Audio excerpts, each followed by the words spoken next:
আসসালামু আলাইকুম সুধী দর্শক মণ্ডলী যারা দেখছেন তাদেরকে ধন্যবাদ। আপনি যদি ছাদ খামারি হন তাহলে এই ভিডিওটা আপনার জন্য। এখানে দেখছেন হলুদ রঙের যে ফাঁদটি আছে এটা হচ্ছে জাপ পোকা, সাদা মাছি পোকা, কাটুই পোকা এগুলো খুবই ভালোভাবেই ওগুলো ক্যাচ করে অর্থাৎ ওই সাদা হলুদ ফাঁদটা দিলে আপনার অনেক সমাধান হবে। এটা হচ্ছে ডবল বেডের আমি মরিচ লাগিয়েছি কিন্তু মরিচের সবচেয়ে বড় একটা বিষয় আমি কিছুদিন আগে সালফার সালফার সার প্রয়োগ করেছি। দেখুন কত চমৎকার! অর্থাৎ ইউরিয়া সারেরও কাজ করে অনেক সুন্দর গাছের এটা হচ্ছে আমার বেডে যে ধনিয়া হয়েছে, এত ধনিয়া আসলে কোনো জায়গায় বিশেষ করে জমিতেও এটা সম্ভব হয় না। কিন্তু আমার এই যে মাচা করে দিয়েছি, মাচা করে দেওয়ার ফলে প্রচুর ধনিয়া হয়েছে। অর্থাৎ ধনিয়া জন্য প্রতিদিন পানি দেওয়ার দরকার নাই। ধনিয়া কিন্তু বেশি পানিতে মারা যায়। এ কারণেই পানিটা একদিন পর একদিন আপনি দেখলেই বুঝতে পারবেন। কিন্তু পানি যেন বেঁধে না থাকে একটু খেয়াল করবেন। পানি বেঁধে থাকলে কিন্তু আপনার কখনো আ ধনিয়া হবে না। আবার এটা দেখছেন আসলে এই পেঁয়াজ রোপণ করেছি। বেডগুলোতে আমি করলা, ঝিঙ্গা, চিচিঙ্গা আবার শসা দিয়েছি। পাশে যে বেড এখানেও আমি শালগম লাগিয়েছি। এগুলোও খুব ভালো হচ্ছে। এই যে পেঁয়াজের বেডগুলো দেখছেন আর এটা দেখছেন যে তেজপাতা, তেজপাতা কিছুদিন আগে রোপণ করেছি। এর মধ্যে লাল শাক দিয়েছি। আ যাক এই বেডে এগুলো সরিষা আসলে শাক খাওয়ার জন্য হবে। শাক খাওয়ার জন্য এই যে আমি এখানে যে মরিচ হয় কিনা এটা শালগম অত্যন্ত সুন্দর হয়েছে। শালগমের দেখুন চেহারাটা কি চমৎকার! আ এখানে মাটির পরিমাণ খুবই কম ৪ ইঞ্চি। ৪ ইঞ্চি মাটিতে আমি হয় কিনা এখানে মূলা দেখতে পাচ্ছেন। এখানে যে বেগুন আসলে শিকড় প্রযুক্তি অনুসারে ২ টি বেগুন চারা লাগিয়েছি সেটা দেখছেন।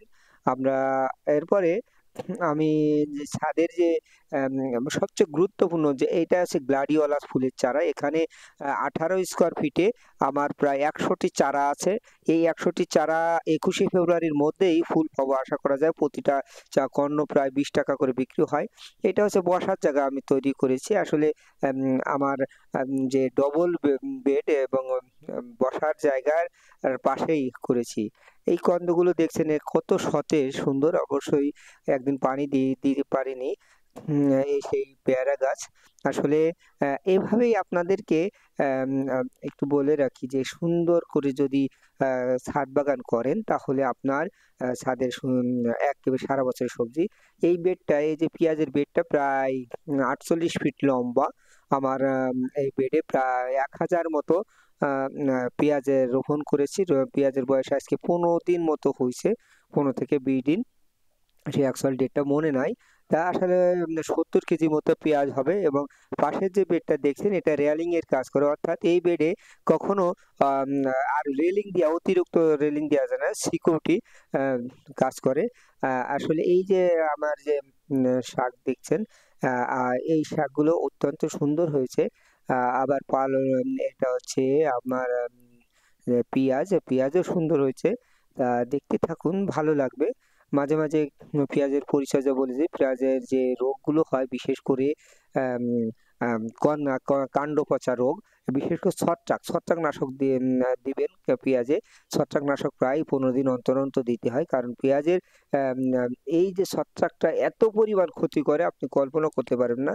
আর এই ছত্রাকনাশক বিশেষ করে বায়োডার্মা বা বায়োডার্মা বা ট্রাইকোডার্মা পাওয়া যায়। এটা করতে পারেন। সাবান পানি দিলেও হতে পারে।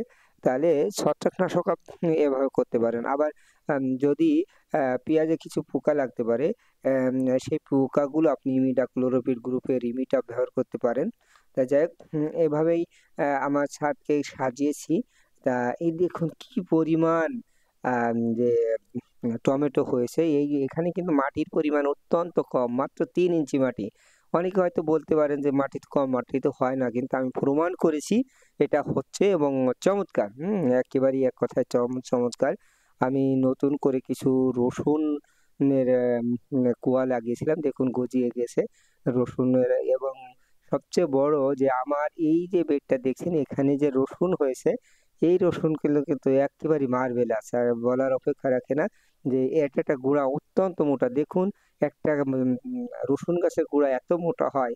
আশা করা যায় একটা রসুন আম ১০০ গ্রামেরও উপর হবে। এটা আমার